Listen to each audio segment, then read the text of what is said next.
नमस्कार दोस्तों, एक बार फिर से मैं भूपेंद्र कुमार सैनी आपके अपने YouTube चैनल ज्ञान मेरी शिक्षा में स्वागत करता हूं। जैसा कि दोस्तों चौहान वंश को हम शुरू कर चुके थे।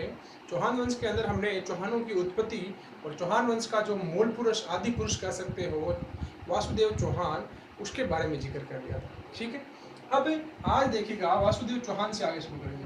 किसके बारे में जिक्र कर लिया था हमने? वासुदेव चौहान के बारे में डिस्कस करेंगे।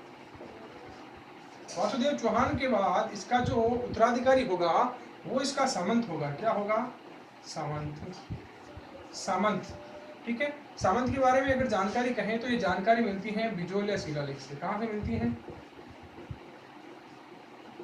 बिजोलिया शिलालेख से। इसी सामंत को मैंने कहा था कि चौहानों को ब्राह्मण भी बताया गया, तो बिजोलिया शिलालेख में इसी सामंत को कहा गया है कौन सा? विप्र गोत्रीय ब्राह्मण। विप्र गोत्रीय ब्राह्मण, ठीक है। यानी वासुदेव चौहान का जो अगला उत्तराधिकारी है वो सामंत है। कौन है? सामंत है। वो क्या बताया गया इसको बताया गया है विप्र गोत्रीय ब्राह्मण बताया गया। क्या बताया गया है? विप्र गोत्रीय ब्राह्मण बताया गया, ठीक है। इसके बाद में इसका उत्तराधिकारी होता है दुर्लभ राज। कौन होता है? दुर्लभ राज। दुर्लभ राज, ठीक है। इसका कोई ज्यादा योगदान नहीं है। इसके बाद में इसका उत्तराधिकारी बनता है गुवक। कौन बनता है? गुवक, ठीक है। अब गुवक के बारे में थोड़ा फैक्ट हम पढ़ेंगे। किसके बारे में? गुवक के बारे में, ठीक है। गुवक ने क्या किया था देखिएगा कि जो चौहानों के आराध्य देव हैं, चौहानों के आराध्य देव हर्षनाथ, चौहानों के जो देव है हर्षनाथ, उनका मंदिर बनाया था इसने। क्या किया था? मंदिर बनाया था इसने। क्या किया था? मंदिर बनाया था इसने। क्या बनाया था? मंदिर। कौन सा मंदिर? हर्षनाथ मंदिर। कौन सा मंदिर? हर्षनाथ मंदिर। कहाँ पे है ये? सीकर में है। क्या पे है? सीकर में है। इंपॉर्टेंट फैक्ट याद रखना है, इस मंदिर के अंदर एक शिवलिंग है। क्या है? एक शिवलिंग है। इस शिवलिंग के बारे में कहा जाता है कि इस शिवलिंग को जो विष्णु है, इस शिवलिंग के बारे में कहा जाता है कि विष्णु ही इसके आदि व अंत करता है। क्या कहा जाता है?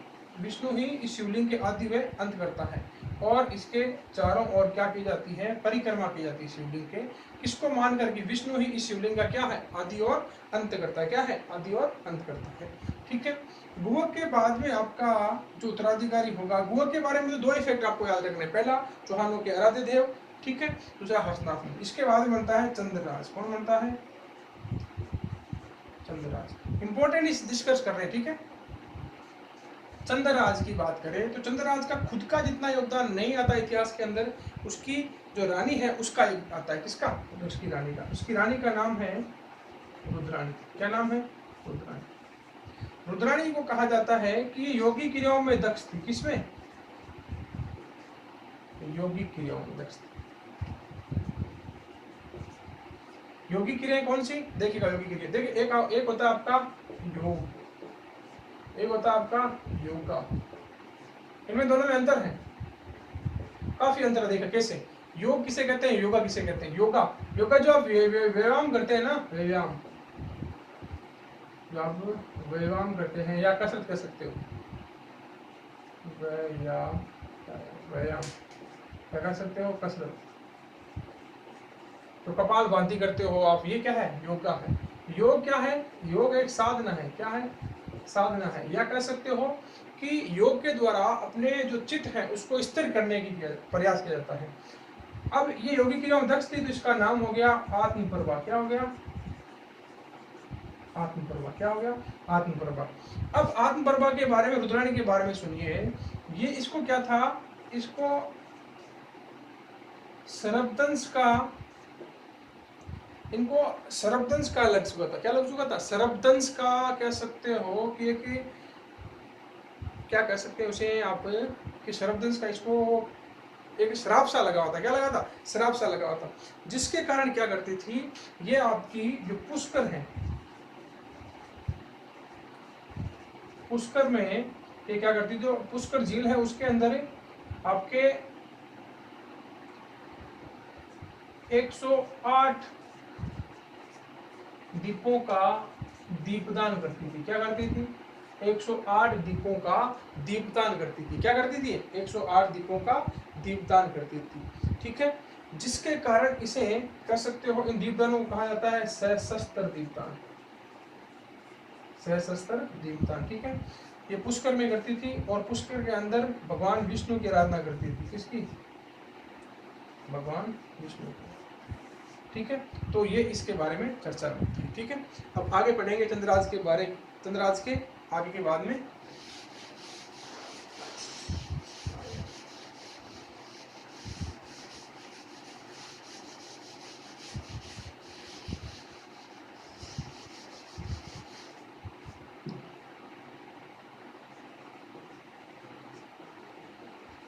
चंद्रराज के बाद में बनता है वाक्पति। कौन बनता है? वाक्पति। वाक्पति का ज्यादा इतना कोई इंपॉर्टेंट चीजें नहीं आती। वाक्पति के बारे में आपको सिर्फ एक ही फैक्ट ध्यान रखना है, इसने महाराजा की उपाधि धारण की थी। किसकी उपाधि? महाराजा। एक ही फैक्ट ध्यान रखना है, महाराजा की उपाधि धारण की थी। कह सकते हो चौहान वंश में सर्वप्रथम महाराजा की उपाधि किसने धारण की? ठीक है, वाक्पति ने। ठीक है, वाक्पति के बाद में सिंहराज। कौन? सिंहराज। सिंहराज ने क्या किया था? उसने ज्यादा कुछ नहीं किया, इसने भी महाराजा धीराज की उपाधि धारण की। किसकी? महाराजा धीराज की उपाधि धारण की। तो यहाँ से दो फैक्ट हो गए। कौन से? सर्वप्रथम महाराजा की उपाधि धारण करने वाला कौन था?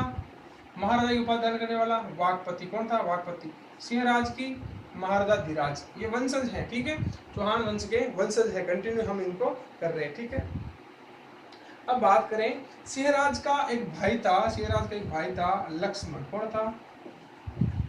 लक्ष्मण। इस लक्ष्मण ने क्या किया था, जो नाडोल है, नाडोल पाली, नाडोल के चौहानों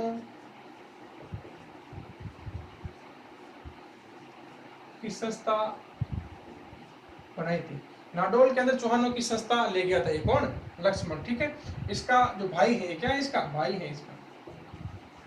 ये याद रखना आपको। सिंहराज का योगदान क्या है? महाराजा धीराज की उपाधि इसने धारण की, ये कार्य इसने किए हैं। ठीक है, अब इसके बाद में आता है विग्रहराज सेकंड। कौन आता है? विग्रहराज सेकंड। विग्रहराज सेकंड की बात करें तो इसके अंदर इंपॉर्टेंट फैक्ट आपको याद रखने हैं कि इसने क्या किया था, कि जो चालुक्य शासक मूलराज प्रथम है,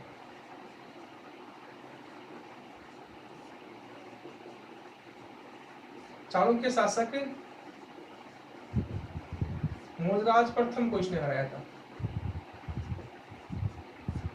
चालुक्य शासक मूलराज प्रथम को इसने क्या किया था? हराया था। क्या किया था? हराया था। कह सकते हो कि चौहानों के जो प्रारंभिक शासक हैं उसके अंदर विग्रहराज को सबसे प्रतापी शासक माना जाता है। जो प्रारंभिक है, सभी की नहीं बात कर रहा हूं मैं, प्रारंभिक की बात कर रहा हूं। ठीक है, और इसने क्या किया था कि हराने के बाद चालुक्य के गुजरात में एक स्थान है भरभुकच्छ। कहां पे? गुजरात में। ये पड़ता है भरभुकच्छ भड़ौंच में। कहां पड़ता है? भड़ौंच तहसील, गुजरात में। इसने अपनी कुलदेवी आशा देवी का, कुलदेवी आशापुरा का मंदिर बनाया था। क्या बनाया था? मंदिर। कहाँ बनाया था? यही बनाया था भड़ौंच में। क्या बनाया था? भड़ौंच के अंदर। ठीक है, अब देखिएगा, अब इसने क्या किया था कि ये सारी चीजें कंप्लीट होती हैं, और इस विग्रहराज के बारे में जो जानकारी है वो कहाँ से प्राप्त होती है सर? ये विग्रहराज की ये जानकारी, जितनी भी जानकारी है वो मिलती है हमें हर्षनाथ अभिलेख से। किसे मिलती है? हर्षनाथ अभिलेख से। किससे ग्रंथि है, रचनात्मक अभिलेख से। तो ये थोड़े बहुत ऐसे फैक्ट हैं जो एग्जाम में कई बार पूछ जाते हैं, एक दो बार पूछे, लेकिन वो क्या करते हैं, ये बहुत कम रेयर केस में बच्चों को आ पाते हैं। ठीक है, अब देखिएगा इसके बाद के अंदर तो इसका अगला जो कह सकते हो विग्रहराज का जो अगला वंश था वो था